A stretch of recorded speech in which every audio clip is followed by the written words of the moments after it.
can buy yourself a nice little Christmas present with that. Well, we're going to give 40% to the government. Get something for your wife, right? Something to the government. Buy something for the wife. Already bought her an $800 cell phone for Christmas. What? Got her the new 12. She's had an iPhone 5 for like 6 years. So I thought she earned it on her after the third kid.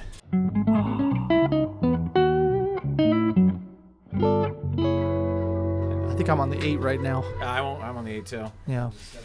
And then my 8 broke the other day. And I went in, I was like, I guess I'll get a new one. They're like, you can get a free one. Because the way, whatever, I guess I had the insurance or something, I didn't realize. So I just stuck with the 8. Yeah, I think they're coming out with more than one a year at this point. Like, I was on the 5 a couple years ago, and now they're on the 12. It's been a lot of upgrades. And these cell phone companies don't let you do the 2-year free upgrade or bonus because they know you want the device so bad, you'll just pay the $1,000 or whatever it's going to be. So what else? What is new, Logan? Oh, what's new? Well, it's the holiday season here at Free the People, as you might be able to see from our Christmas tree. Yep, Terry is a big. Well, I feel like she embraces all holidays. So oh yeah, she goes all out. But Christmas is the big one. Yeah, I think they have 5 Christmas trees this year. It's impressive. Yeah, and they don't just get their Christmas trees down the road. No, they go to Vermont. Yeah, that's hardcore. Very exciting. There's a lot of good beer in Vermont, so yeah, my favorite brewery in the country, Hill Farmstead, is up there, which is unbelievably good. I'm sure I've tried some of the yeah, he brings some back occasionally, but like having it at the brewery was the best thing ever. We went up there for the Pork Fest, that Libertarian Party kind of gathering that they do in the woods in New Hampshire, and we went up to Hill Farmstead, and it was just incredible. I would love The Alchemist is up there as well, which is also very good. Following. Yeah.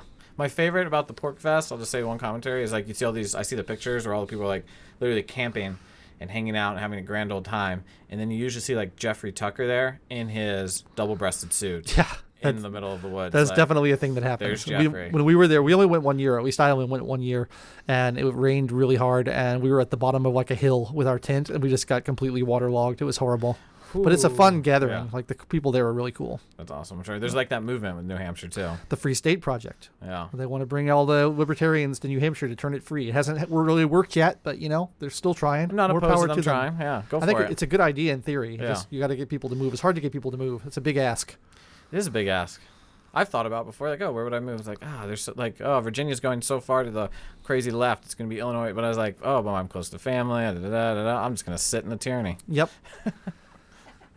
Just rot away here. I mean, I'd like to get to New England at some point because I love just the culture and the weather up there. The politics are not so good, but, it's a matter of finding work as well. So, what are you going to do? There's not really any bastion of liberty out there. There really isn't. You can find a problem with any place you live. Right. I mean, Murray Rothbard lived in Las Vegas at the end of his life because he maintained that it was the freest city in America. Hold on, what city was this? Las Vegas. Las Vegas. So he lived there for a political reason, but I hate Las Vegas, so I wouldn't want to do that. I've been there plenty of times now in Las Vegas. I've frequented those streets. I never feel refreshed or inspired leaving Las exhausting. Vegas. It's an exhausting place to live, for sure. So, what do you want to... There's a lot has happened, I felt like, since we've sat down officially and talked. Yeah, it's been a little while. Combos. Well, the thing that I've been really kind of thinking a lot about... I'm parched too. I'm getting... we have some Jefferson's whiskey today, which I brought. It's really good. It's one of my favorite bourbons, and I really like it. It's a Virginia... it's a Virginia bourbon, but it's a very good one. You know how I'm usually a Kentucky purist. I'm going to give you a nice, generous pour Thank there, you. sir. But, continue. One of the things that has been in the news that has kind of divided libertarians right down the middle, which I find interesting, is this marijuana bill that passed the House. I think only 4 or 5 Republicans voted for it. It's passed along party lines with the Democrats, and 2 of our favorite congressmen were on opposite sides of it. Justin Amash voted for the bill, and Thomas Massie voted against it. And libertarians are angry on both sides. People think that it's a bill that expands the federal government too much, or that you should vote for it because it makes decriminalizes marijuana on the federal level, which is a good thing to want to do. So it's interesting because it's not a cut and dried issue for libertarians. Like the problem with Congress is they never pass a clean bill of anything. They can't just decriminalize marijuana. They have to do a bunch of other stuff in the bill as well. And there's a lot of other things in there. And so I thought we could talk about that, dive into it a little bit and see who's right. Is Justin Amash right or is Thomas Massie right? Yeah, when I first saw it, I hadn't done enough digging to have a good opinion on it. I saw Amash first put out his very, he always does a great job of like, I'm gonna explain my vote, which is very, refreshing. I wish more congressmen did that. And then I saw Massie's, and then I'd being a real snarky on Twitter, which it didn't take off the way I thought it would. I thought I would get a lot of Twitter love and get those endorphins or whatever from. Got to get those likes and shares. Likes and shares and retweets. I screenshotted both their tweets and said, libertarians have to choose who do you want to live with, mom or dad? Because our two favorite congressmen were on opposite sides. It's rare that they're on opposite sides, and so it's an interesting discussion. But we had a good conversation over dinner for your birthday. Yes. So happy birthday week. Thank you. Where I thought, and I went and did a little digging. It was, I want to disagree with you because I just want to argue or debate. And I usually I'm more partial a little bit to Amash because he's nerdy and he kind of speaks to my intellectual nerdy side, or I guess wannabe. But I'm also kind of falling on the Massie side of things. Right. So there's a bunch of things to consider. First of all, what the bill does, it decriminalizes marijuana at the federal level. It allows producers to be treated basically the same as tobacco companies, but it also creates new programs. It imposes a federal 5% tax on marijuana sales. I should say cannabis. We say cannabis now instead of marijuana. Marijuana is technically a slang term. Oh. Okay. So yes, but it imposes a 5% tax, and it creates a new office called the Cannabis Justice Office, I believe, and it authorizes a new fund that's unspecified how much money is going to be in it, but they can appropriate as much money as they want to give out these grants for people who have been harmed by cannabis legislation or being improperly prosecuted, things like that. So it's creating a new department in the federal government with an unspecified size and budget. They can hire as many people as they want. They can put whatever budget they want for it. It's adding new federal taxes that don't already exist, and it is basically creating a slush fund to give out welfare to people at the discretion of the federal government, which is scary to me. So those are a few things to consider. I was initially kind of on Amash's side on this when I first heard about it, because I thought, yeah, those are bad things, but like decriminalizing marijuana is such an important thing because, you have civil asset forfeiture. You're on your phone. You need to pay attention to me. I'm pulling up a response I got on Twitter. Okay. You have civil asset Listen, forfeiture. we're on a podcast. They can't see us unless they're people's watching. things are being stolen from them because of these convictions. You have people spending time in federal prison where they really shouldn't for possession of these things, and it allows the federal government to kind of persecute people who they really shouldn't be persecuting, people who have engaged in victimless crimes. It isn't right. So that I was initially on Amash's side, but I had a little bit of a conversion and a little bit of a change of heart over it the more I thought about it. Yeah, tell me. I found your conversion very interesting. Like when I initially got my gut reaction was also with you. I'm kind of on Amash's side, and I got like one of my friend Elliot, who has worked on some political campaigns with me in the past. He's a lawyer, very intelligent guy. Amash actually endorsed his independent campaign at one, so he might be biased a little bit. Okay. When he ran an independent campaign in Virginia, but he did say, "I'll take taxes and regs over the multi-generational repercussions of incarceration. We can whittle down the impact of the former afterwards." That always happens. Consider me Team Amash on this one 100%, which I thought was a fair argument. Like, we have imprisoned generations of predominantly men and overly black men in prison. That's all very true. Crimes that don't hurt anybody. Yes, that's all very true, and it's a good argument. I think the whittling down afterwards is a fantasy. We always talk about, we'll take care of that later, and it never happens. You can never make government smaller. You always make it bigger. You can never reduce taxes. They always go up, and so I don't think that's going to happen. But I guess what I would say to that, I mean, my main point is that the states are already on a trajectory to legalize cannabis nationwide, pretty much. I mean, almost all the states have at least some form of legalization at this point, whether it's medical or recreational, and they're all trending in that direction. It's going to happen in the next couple of years where it's basically going to be de facto legal everywhere in the country. And the federal crime will be in conflict with the state laws, which is only a problem if you get a really crazy attorney general who's going to fight all the state legislatures on this stuff. And it turns out that not that many people are actually in federal prisons for cannabis crimes. It's mostly state prisons. It's mostly state laws.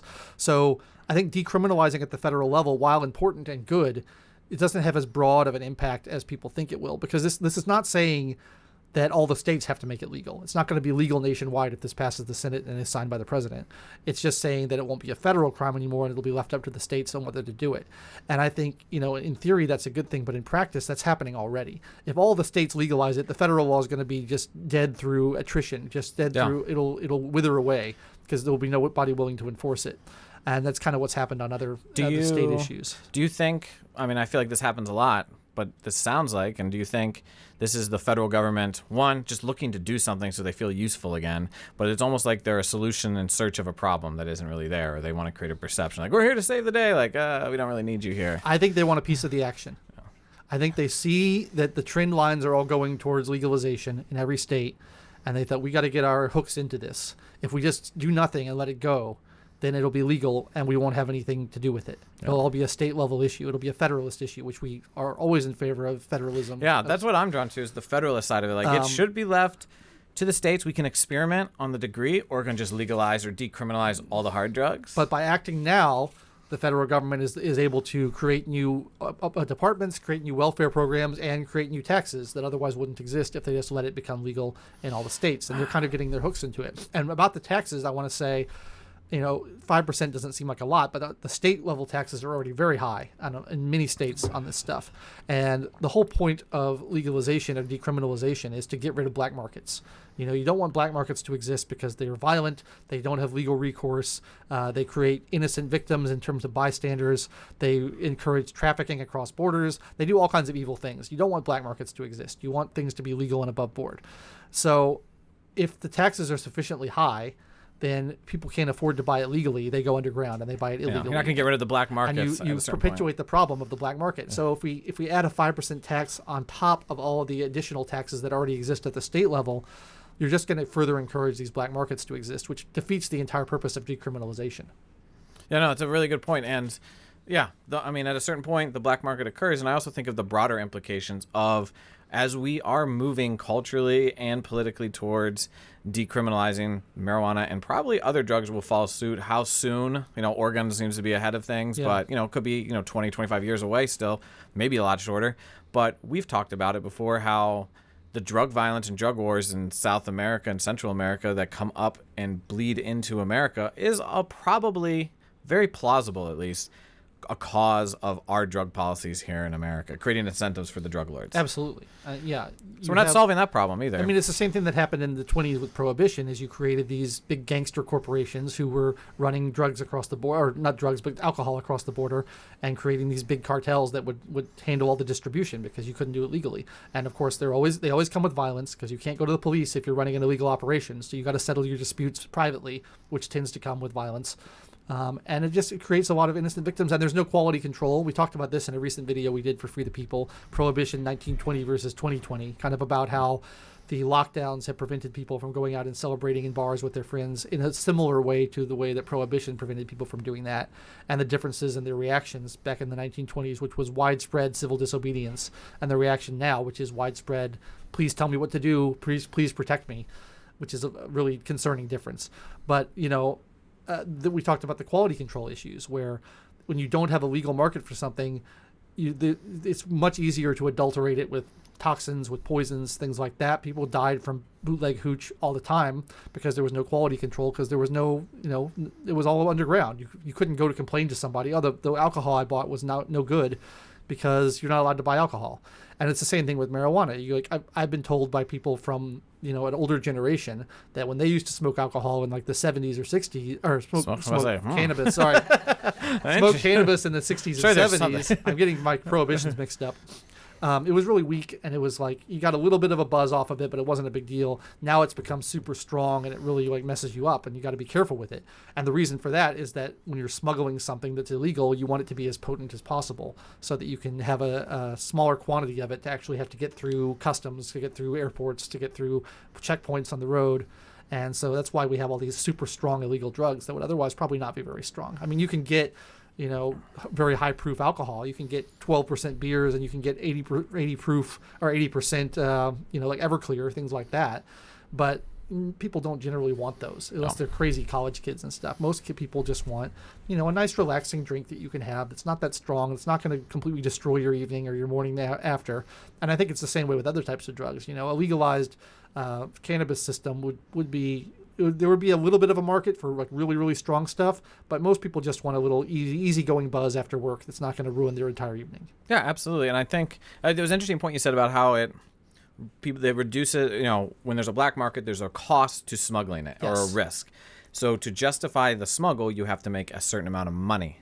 So you are trying to make it more potent so you can get more across, and it's kind of a volume ratio. It's a volume thing, right? Yeah. Because the less potent it is, the more volume of material you have to smuggle across, and that's harder the bigger it gets. You know? Yeah, I remember I recently, for grad school, I wrote a paper on the Civil War and the Confederate blockade and how the Confederacy was plagued by all the luxury items coming through the blockade because you could make a lot more money selling silk and liquor, and you could get more of it onto your ship than a box full of rifles and gunpowder and the necessities. Are like, well, I'm already taking a risk, so how do I maximize my profits? Absolutely. So it's the same principle whenever there's some kind of a blockade, whether that's a bad law or high taxes or literally a bunch of ships keeping you from trying to cross. Right. And it's sort of, it ties into the free trade argument as well, is if you reduce smuggling, you're going to have better products, you're going to have better quality control.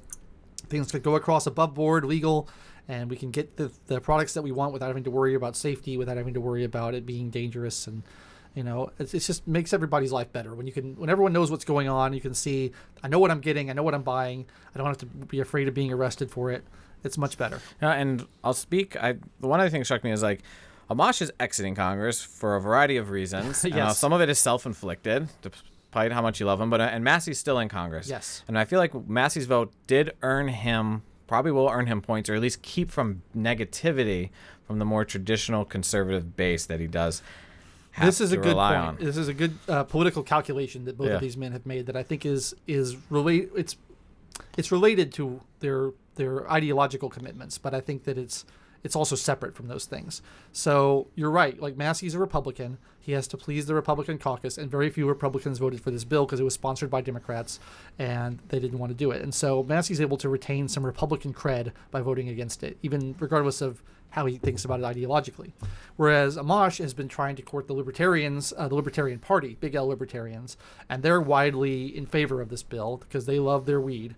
They kind of play into that stereotype of libertarians who love drugs and abortions and prostitution and stuff.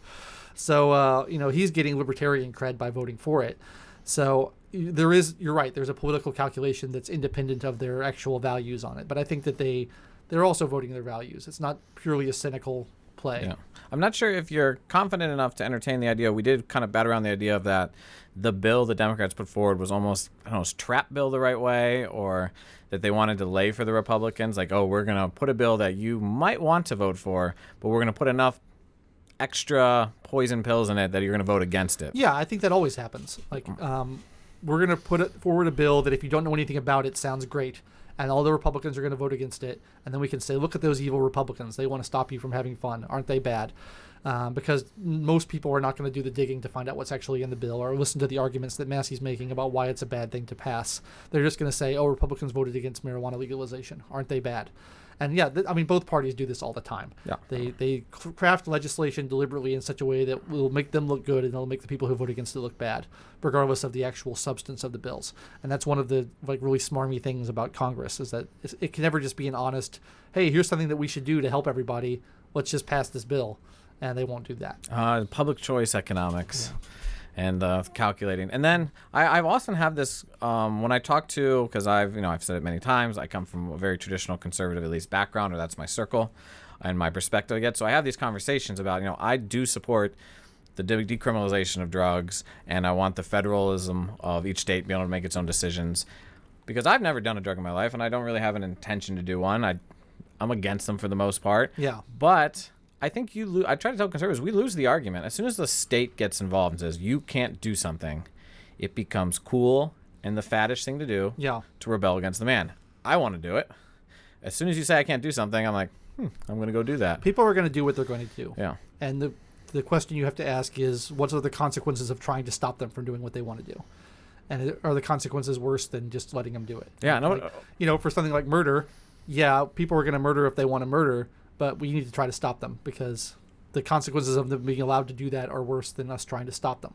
Yeah. But for something like this, it doesn't make any sense. And I will go on the record as well and say that I have also never done an illegal drug. I've never done marijuana or anything like that. We are not cool libertarians. I'm not a cool libertarian at all. I also don't own any guns, so come and get me, libertarians. Well, wait a minute. I lost everything in a boating accident. It was terrible. Okay, very good.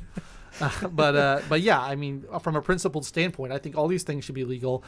doesn't have anything to do with whether I'm going to use them or not. It has to do with like, should we be putting people in prison for this? It doesn't have anything to do with whether other people should be doing it or not. I don't think people should be doing it. I mean, maybe like, I drink alcohol. I like to use certain things. It's the drug of choice of the elitists in the world is alcohol. If people want to do it in moderation, fine. But like, addiction is clearly not a good thing. There's clearly things that can damage your life from doing these substances to excess. And I'm not going to say whether you should or shouldn't do it, but the question is not whether people should or shouldn't do it. The question is, what are the consequences of prohibiting it by law? And the consequences of that are pretty terrible. I think, as we've seen from how many years of the drug war? Like 50 years now. Yeah. It's and I tell my friends that are so adamant against, like, I'm very Catholics. We were like, it's immoral to do drugs. People should not do drugs. Like, you can passionately believe that, and I agree with you. But if you really passionately agree with that and want people to stop, you're not going to win that by making it illegal. Make the argument. If it's a good argument, if it's the truth, it'll eventually win out. What does the Bible say about drug use? I don't know, but I also, as a Catholic, I don't believe in sola scriptura. I believe there's a lot of things that aren't in there that we can, Well, yeah, I mean, obviously they hadn't discovered, or marijuana was not it was a New World product, so it didn't exist. Oh, right. We've talked about that too. It didn't exist I didn't in know the days that of the Bible, so they didn't have anything to say about it. They had something, although they must have had something. Well, I mean, they had the opium poppies and stuff, I suppose. One of my favorite scenes, I think it was the History of the World. Was it? I forgot. It was a History World Part 2 or whatever it's called. Part 1. Part 1. There's not a. There's no Part 2. That's the joke. But where the Romans are chasing, they make the giant joint, and they light it, and then all the Roman centurions get high, and then they're just sitting on the side of the road, and they're like, "Do you care if the Roman Empire fails? I don't give a fuck." That's a great scene. I don't know. I've sort of mixed opinions about Mel Brooks. Some of his movies I think are genius. Other ones I don't like at all. So. See, you probably have a much deeper take than that on me. I'm shallow on that not stuff really. sometimes. I mean, like, I love the producers, the original producers, not the remake, which unbelievably good movie. Blazing Saddles is great. Young Frankenstein is great. But anything after that, really, Young Frankenstein is great. Not so good. It's the one Mel Brooks movie I own on DVD. It's Young Frankenstein. Very wise. It's a classic. It is. It's very, very good. So we'll see. There's going to be a lot of division among small libertarians. I think that one of the this is sort of a debate that libertarians have on a more philosophical ground a lot about whether or not the federal government should be, made leaner or made more efficient or made better as opposed to made worse. Because if you are a committed like anarchist like I am and you think the government is an unnecessary evil, the federal government is just bad, well, you don't want to make it more efficient. You don't want to make it better. You want to get rid of it, And so I think this is something that divides a lot of libertarians. There's the kind of common sense, well, we should, we have it. We should make it as good as possible. We should make it as efficient as possible. And, you have the more extreme libertarians, I would say, people like Murray Rothbard, who would say, no, we should obstruct it. We should make it as convoluted and difficult as possible so that it can't actually be effective. Because if you make it efficient and simple, then it becomes more effective at the things it does. And if you believe the things it does are basically oppressive and bad, you don't want that. Yeah. As someone who has admitted I'm not an anarchist because I believe it's something that can't actually be achieved, but that's neither here or there. I find more Can't or won't? Can't. Okay. Impossible. A peaceful anarchy. All things are possible through God. When he comes, then I'm all for monarchy. Then I switch my political ideology. But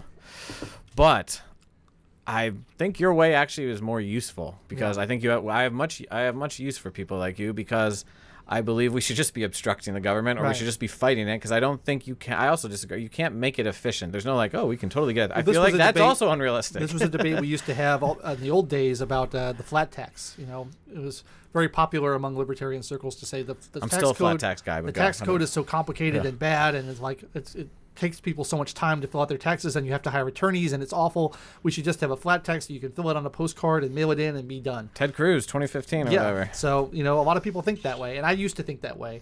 And then I kind of became persuaded that, well, taxes are bad, and we should pay as little in taxes as possible. If you have a flat tax, it's really easy to collect. It's really easy to, catch people who are evading it, and it's easy to ratchet up the rate. Is if you have a complicated tax code with lots of deductions and loopholes, it makes it easier for people who want to take the time and effort to evade or avoid taxes. I'll say avoid for legal reasons. People who want to avoid taxes have an easier time doing it with the complex tax code. You can find ways to shield your money and to protect yourself from paying more taxes. And if it's simple tax code, you wouldn't be able to do that. So there is a principled libertarian argument for a complex tax code because on net, the government will be able to collect less taxes because it's just too difficult. It's Something to think it's an about. interesting argument. I haven't heard that. I'm still on the flat tax bandwagon because I'm just like, I kind of have sympathy for people say like, oh, people can afford better attorneys and lawyers can find their loopholes, and I do say, like, well, good for you. I also want you to pay less taxes, so I don't get jealous, but I wanted to, I was like, just take 10% and get out of my life. Right. No, I definitely sympathize with that view, and I go back and forth on this, a couple times a year. But I think overall, I'm more sympathetic with the obstructionist view of let's just make it let's give ourselves as many loopholes and outs as possible to avoid having to pay off the government. That would be good. I'm going to risk one other thought I've entertained on this too.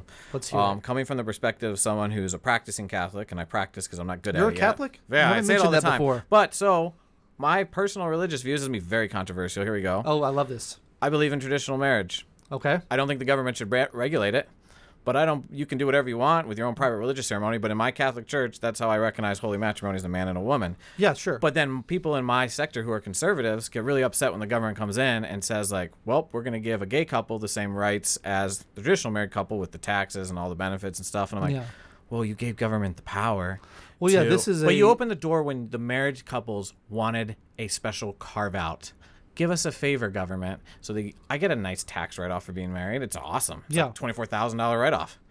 It's unbelievable. Highly recommend it. But it's interesting. Kibbe was just talking about this with Eric July on a Kibbe on Liberty he did, and about how the government involvement in marriage was partially, at least, racially motivated. It was a way of like preventing mixed marriages and preventing black people from getting married and stuff, because you need to seek out government's permission in order to get married, whereas before that, anyone could just get married if they could find someone willing to marry them in a church or whatever. But yeah, I think it's really odd and really silly that we have to have government permission to have this bond between two individuals. Yeah. And I think anyone who wants to get married should be able to get married, but it should be like, I don't know why we need the government's permission to that. As much as I want my $24,000 tax write-off, I don't think I should get it as a married couple. Sure. Like, just lower my taxes on a flat tax rate. That would be nice. Whether I'm married or not married or have 20 kids or don't have 20 kids. The argument I always hear, I've had this argument with people, and the thing they always say is, well, if you don't have the government certifying marriages and stuff, like, how do you know who's allowed to visit you in the hospital? Like, I mean, that's your best argument? Yeah. I think we could figure that out. Or who gets my stuff if I die? We're going to be able to solve that, I'm pretty sure. Like, that's not the most complicated issue. Yeah, I can just have a card in my wallet that says the following people are allowed to visit me in the hospital. Yeah. Why is this a thing that we have to create a whole new agency and have this whole government bureaucracy involved in? It seems really silly to me. The nanny state again. Oh, you need the government to take care of you, so just in case you're in the hospital. But yeah, I mean, I think that if you can figure that out. I think churches should be allowed to marry the people that they want to marry and not marry the people they don't want to marry. And I think other churches should be able to have different rules. And I think that there should be ways for people who are not religious to get married. But I don't think the government needs to be involved in that. I mean, it's basically just a contract between two individuals who say, we're committing ourselves to each other. We want to live this way for the rest of our lives. Fine. I don't see the problem. Yeah, that's my issue. Like, if the Unitarian church down the road wants to have, the gay couple get married, great. Yeah. In my Catholic church, these are what we hold. Just don't come put a gun to my head. I won't put a gun to your head. We'll go about our day. Okay. I won't put a gun to your head, Mike. I promise. I don't own a gun, so it'll be hard for me to do. Easy. Well, come to Virginia. It used to be, if you moved to Virginia, they issued one. Yeah. But now we're changing. Cool. Cheers. Cheers, sir.